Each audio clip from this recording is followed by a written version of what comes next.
नमस्कार, मैं हूं मिलिंद खांडेकर और आप देख रहे हैं साप्ताहिक सभा। इस सप्ताह की सबसे बड़ी राजनीतिक खबर रही कि देश की संसद ने वक्फ कानून को पारित कर दिया। उसमें जो संशोधन था उसको राज्यसभा और लोकसभा दोनों ने बहुमत से पारित कर दिया। तो इसके बाद से देश में एक बहस छिड़ गई है कि ये कानून क्या मुसलमानों के विरोध में है या उनके जो संपत्तियां हैं उसको रिफॉर्म करने की एक कोशिश है। इस बारे में बातचीत करने के लिए मेरे साथ जुड़ रहे हैं सत्य हिंदी के फाउंडर आशुतोष। आशुतोष, बहुत बहुत स्वागत है आपका। बहुत बहुत शुक्रिया मिलिंद जी, थैंक यू। तो आशुतोष ने हाल में एक किताब भी लिखी है जिस पर हम कभी अलग से भी एक वीडियो बनाएंगे। उस किताब का नाम है रिक्लेमिंग भारत। ये जो 2024 का एक जो चुनाव रहा, लोकसभा चुनाव का, उस पर ये किताब आशुतोष ने लिखी है। तो जो उस पर जैसे मैंने कहा हम आगे कभी चर्चा करेंगे, लेकिन अब लौटते हैं जो आज का विषय है वो है वक्फ।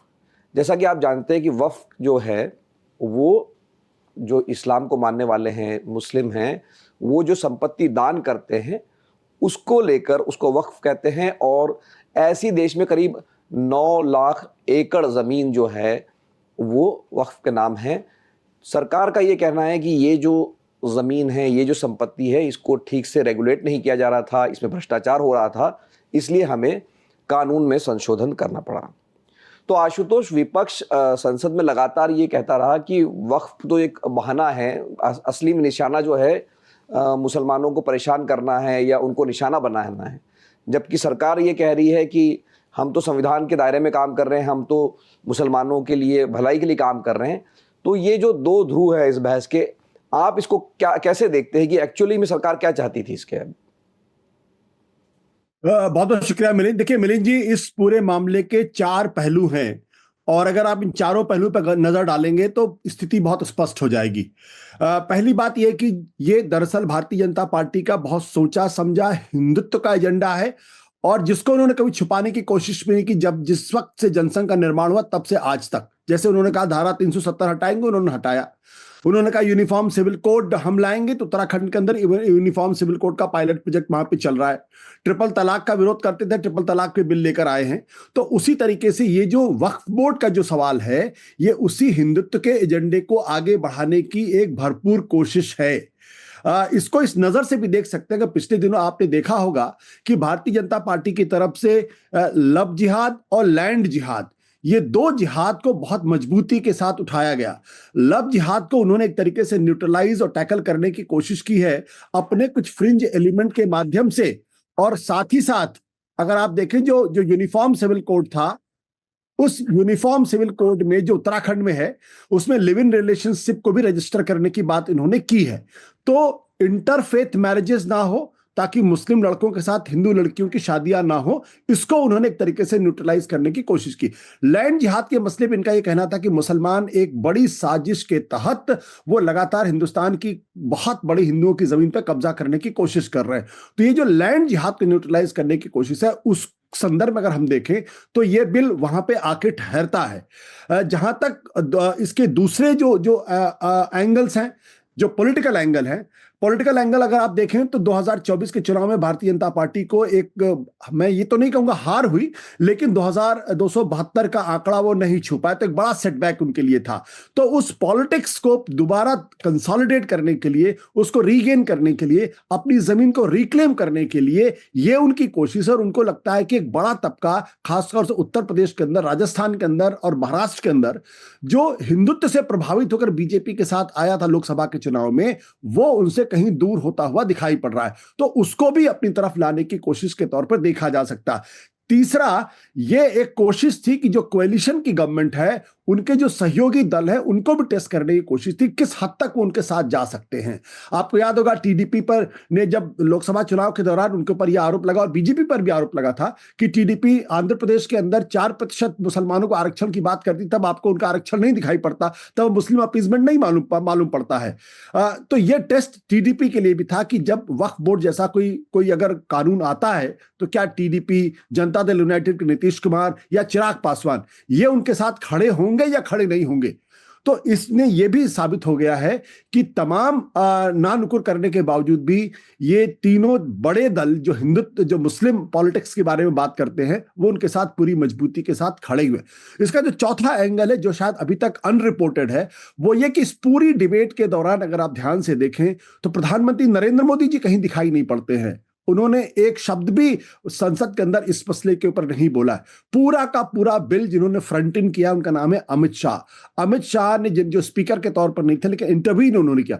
तो अमित शाह को भी एक तरीके से नरेंद्र मोदी के बाद की पॉलिटिक्स में एक हिंदुत्व के बड़े नेता के तौर पर एस्टैब्लिश करने की कोशिश कहीं ना कहीं दिखाई पड़ती है, क्योंकि एक तबका है जिसको लगता है कि योगी आदित्यनाथ नरेंद्र मोदी के बाद की राजनीति में अपने आप को एक स्वाभाविक उम्मीदवार के तौर पर पेश करने में काफी कामयाब रहे हैं। उनकी हिंदुत्व की एक छवि है और उसको वो लगातार कंसोलिडेट कर रहे हैं।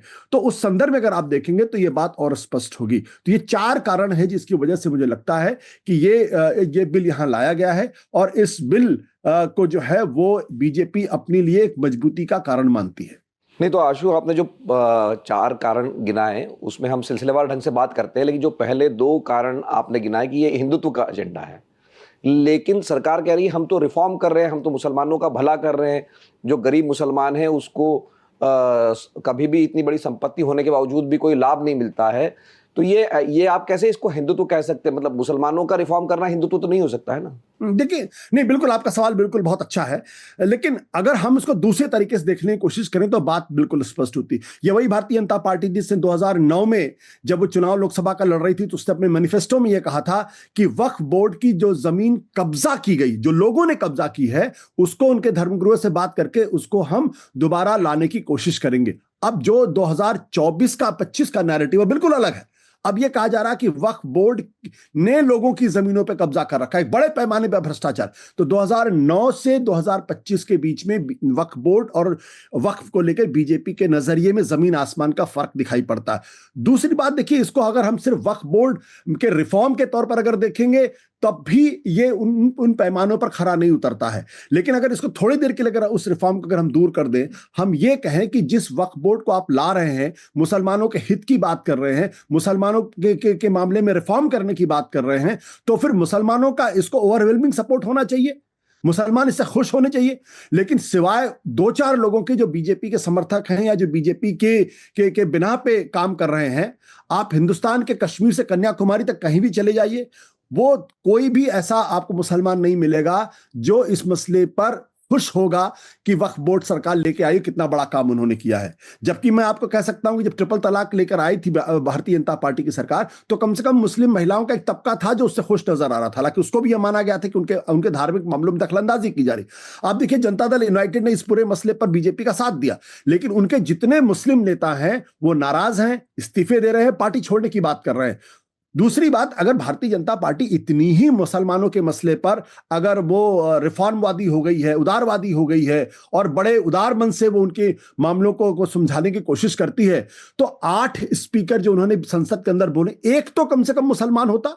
आज की तारीख में पूरी कैबिनेट में मुसलमान नहीं है। लोकसभा राज्यसभा को मिला दिए तो सिर्फ एक एमपी है जो मुसलमान है। उनके जो स्थापित मुस्लिम नेता थे मुख्तार अब्बास नकवी, शाहनवाज हुसैन, वो उसमें दिखाई नहीं पड़ते हैं। तो किसके हित के बारे में बात की जा रही है?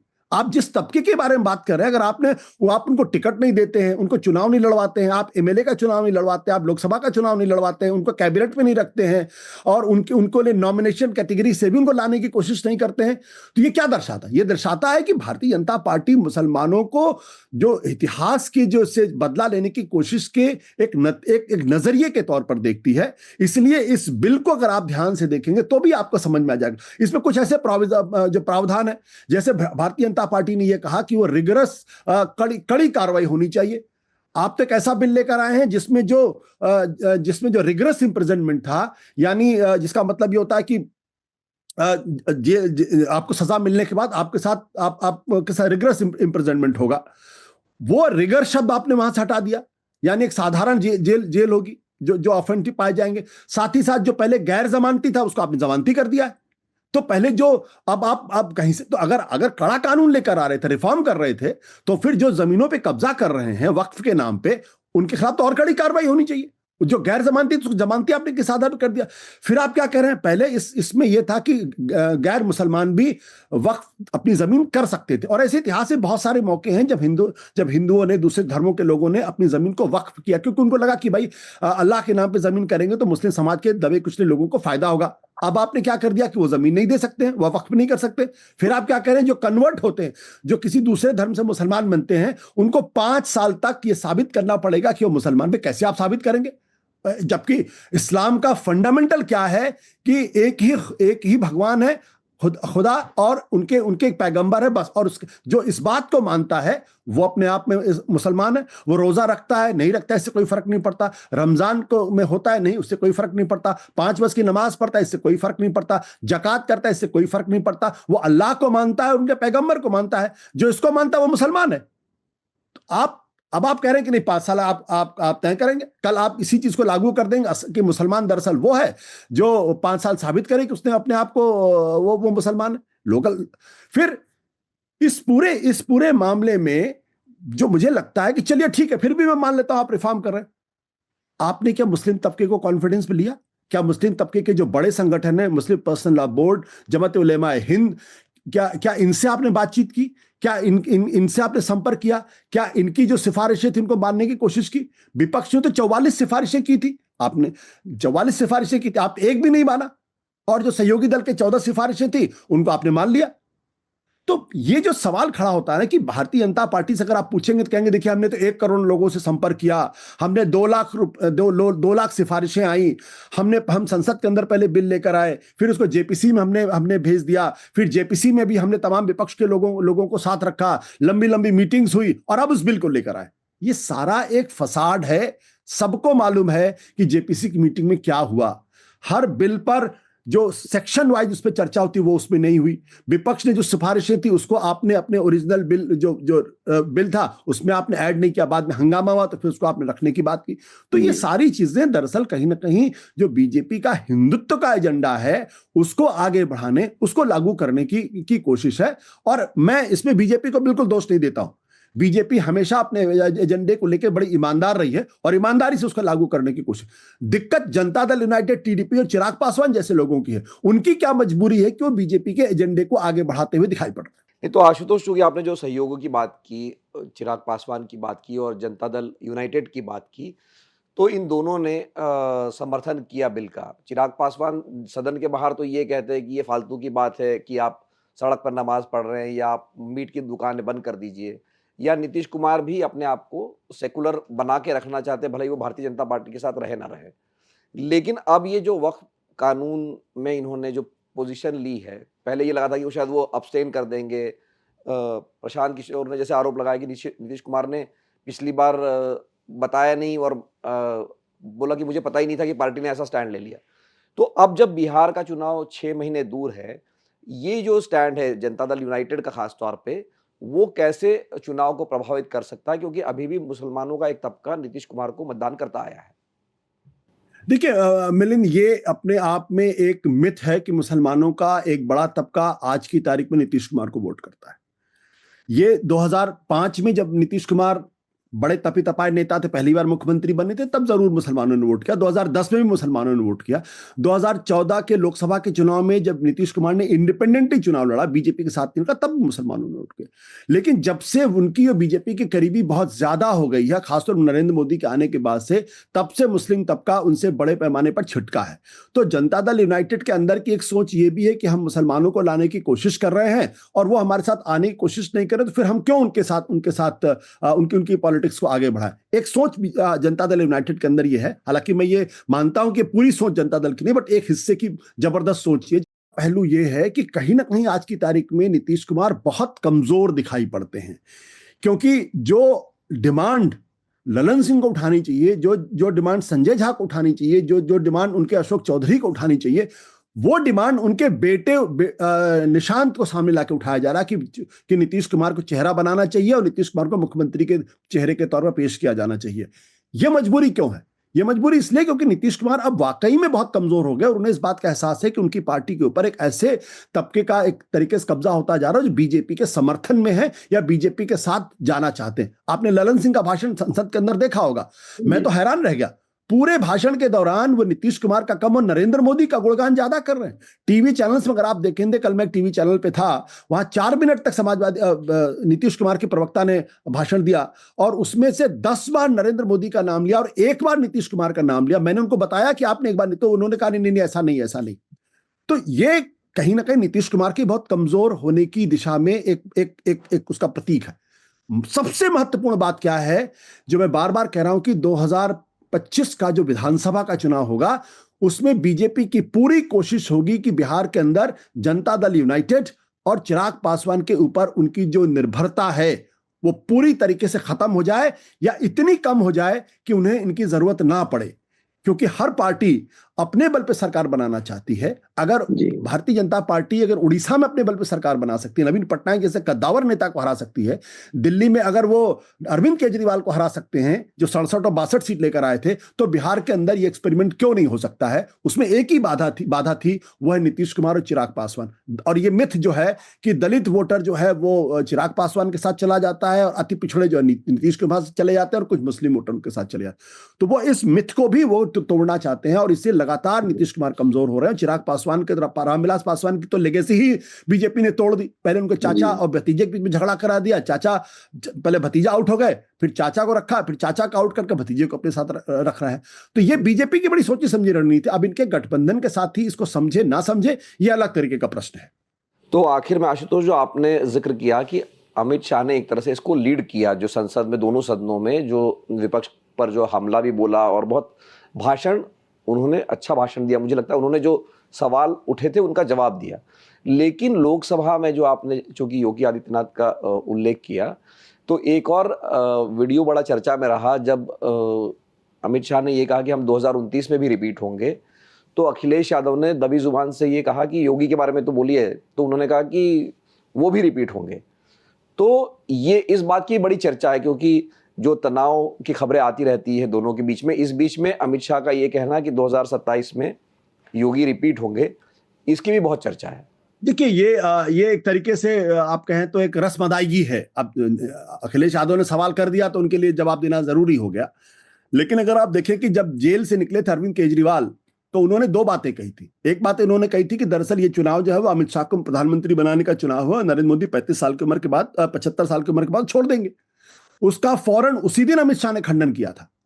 लेकिन उन्होंने योगी आदित्यनाथ के संदर्भ में भी यह बात कही थी कि चुनाव के पहले या चुनाव के बाद योगी आदित्यनाथ को बदल दिया जाएगा। आज तक अमित शाह ने उसका खंडन नहीं किया। और उसका खंडन भी किसने किया? जब आखिरी दौर के चुनाव के 1 दिन पहले जेपी नड्डा ने इसका खंडन किया था। 15 दिन के बाद अमित शाह कर सकते, अमित शाह ने नहीं किया। देखिए, राजनीति है, राजनीति में हर आदमी प्रधानमंत्री बनना चाहता है। कुर्सी एक है, एक ही आदमी उसे बैठ सकता, 2 नहीं बैठ सकते। और आज की तारीख में अमित शाह को यह लगता है कि उनको अपनी पोजीशनिंग इस तरीके से होनी चाहिए, खासतौर पर हिंदुत्व के नेता के तौर पर, क्योंकि जो हिंदुत्व का नेता होगा वही एक्सेप्टेबल होगा उस कुर्सी के ऊपर नरेंद्र मोदी के बाद। तो पूरी तरीके से अपनी पोजीशनिंग कर रहे हैं। जो उनकी कमी है वो यही है कि आज भी लोग उनको हिंदुत्व का उतना बड़ा नेता नहीं मानते जितना बड़ा नेता योगी आदित्यनाथ को मानते। और योगी आदित्यनाथ ने इस बात को साबित किया है। जहां आज हिंदुस्तान में नरेंद्र मोदी के बाद अगर कोई दूसरा बड़ा हिंदुत्व का नेता है तो योगी आदित्यनाथ है। और योगी आदित्यनाथ लगातार उस पोजीशन को कंसोलिडेट कर रहे हैं। चाहे वो संभल का सवाल हो, चाहे बुलडोजर चलाने का सवाल हो, चाहे लॉ एंड ऑर्डर ठीक करने का प्रश्न हो, चाहे कुंभ का क्रेडिट लेने का प्रश्न हो, ये सारे सवाल उन दिशा में। सुप्रीम कोर्ट लगातार उनकी बुलडोजर पॉलिटिक्स को लगातार क्रिटिसाइज कर रहा है, लेकिन उसके बावजूद बुलडोजर रुक नहीं रहे। तो ये जो पोजीशनिंग है, ये पोजीशनिंग पोस्ट मोदी पॉलिटिक्स का भी एक हिस्सा है। और इसी हिस्से के तौर पर मैं कहना चाहता हूं कि तमाम राज्यों में जो बीजेपी के मुख्यमंत्री हैं, उनमें जो शक्तिशाली पावरफुल मास बेस लीडर थे, उनके परों को कतर दिया गया है। उनकी जगह ऐसे लोगों को मुख्यमंत्री बनाया गया है जो दरअसल अगर कहेंगे खड़े हो जाओ तो खड़े होंगे, बैठे हो तो बैठे होंगे। ये टिपिकल इंदिरा गांधी की पॉलिटिक्स थी। और उसी इंदिरा गांधी की पॉलिटिक्स को रिप्लिकेट किया गया। आप सोच सकते हैं वसुंधरा राजे सिंधिया का रिप्लेसमेंट भजनलाल शर्मा जी हो सकते हैं, या शिवराज सिंह चौहान का रिप्लेसमेंट मोहन यादव जी हो सकते हैं। मैं इनके डिसरेस्पेक्ट की बात नहीं कर रहा हूं, बट कद और कद्दावर जो नेता थे वो आज क्यों बड़े बड़े राज्यों के, उड़ीसा के मुख्यमंत्री का नाम भी शायद हमें मालूम नहीं होगा, या जिनको उप मुख्यमंत्री बिहार में बनाया गया वो भी कोई इतने बड़े नेता नहीं है। तो ये जो पूरी पॉलिटिक्स है, ये उसका इसका एक डायमेंशन है, एक आयाम है। और इसलिए योगी माफ करिएगा, अमित शाह ने बहुत मजबूती के साथ इस बात को संसद के अंदर, संसद के बाहर स्थापित करने की कोशिश की है कि वो है इस पूरे वक्फ बोर्ड को जो है के कानून को फ्रंट इन करने वाले रहते। एक चीज और मैं कहना चाहूंगा कि दरअसल देखिए बीजेपी के अंदर एक बहुत, और संघ के अंदर एक बड़ी पुरानी पीड़ा है कि देखिए हिंदुओं की जमीन मुसलमानों ने कब्जा करके पाकिस्तान बना दिया। ये जो 9 लाख एकड़ जमीन है उनके दिल में शूल की तरीके से चुभती है कि ये मुसलमान लगातार हिंदुओं की जमीन को अपने कब्जे में लेते आ रहे हैं। उसको उनके कब्जे से छुड़ाने का प्रश्न ये है कि आप हिंदुत्व के एजेंडे को बढ़ा रहे हैं, और अमित शाह ने ये साबित करने की कोशिश की। आप देखिए किस तरीके से किरण रिजिजू एक बहुत ही जिसे कहते हैं कि कोई एमएलए भी उस तरीके से इंटरवीन नहीं करता। पार्लियामेंट अफेयर्स मिनिस्टर्स हैं, लेकिन उनका इंटरवेंशन, उनका इनिशिएशन आप देखिए बहुत ही कमजोर, लैकलस्टर। इसलिए अमित शाह को खड़े होकर करीब 45 मिनट तक चीजों को स्पष्ट करना पड़ा था। बहुत बहुत धन्यवाद आशुतोष इस बातचीत के लिए। तो जैसा कि आशुतोष कह रहे थे कि ये 9 लाख एकड़ की जो ज़मीन है ये भी एक तरह से कहीं ना कहीं पॉइंट ऑफ कंटेंशन है। और दर्शकों को एक एनालॉजी बता देता हूँ कि ऐसा कहा जाता है कि 9 लाख एकड़ बहुत बड़ी ज़मीन है, लेकिन अगर आप उसको किसी एक राज्य के क्षेत्रफल में देखेंगे तो पूरा भारत जो है उसमें एक गोवा राज्य जो है उतनी ही वो ज़मीन, वो कम नहीं है मैं कह रहा हूँ, लेकिन गोवा के बराबर की ज़मीन जो है ये वक्फ बोर्ड के पास है या वक्फ संपत्ति है। तो ये पूरे देश का एक राज्य जो है गोवा उसके बराबर की, ऐसा नहीं है कि पूरा देश वक्फ ने ले लिया है जिस तरह की भ्रांतियां फैलाई जा रही है। तो एक बार फिर से बहुत बहुत धन्यवाद आशुतोष आपका। आशुतोष ने हमें समझाया कि जो ये कानून पास हुआ है वक्फ बोर्ड को लेकर, ये दरअसल बीजेपी का एजेंडा है, हिंदुत्व का एजेंडा है, इसलिए इसको लागू किया जा रहा है, इसको पास किया जा रहा है। और इसी बहाने कहीं ना कहीं बीजेपी ने अपने जो सहयोगी है, जो कि चंद्रबाबू नायडू है, नीतीश कुमार है, ये माना जाता है कि इनकी ही बैसाखी पर सरकार टिकी हुई है। हालांकि 16 ही वोट ज़्यादा मिले उनको लोकसभा में, पर उनकी भी परीक्षा ले ली इस बिल ने, और इस परीक्षा में उनको साथ में खड़ा होना पड़ा बीजेपी के और नरेंद्र मोदी के। तो ये था आज का साप्ताहिक सभा का एपिसोड। अगर आपके कोई सवाल हो तो हमें आप कमेंट बॉक्स में लिख के भेजिए, हम उसका जवाब देने की कोशिश करेंगे। एक बार फिर से आपका बहुत बहुत धन्यवाद। नमस्कार।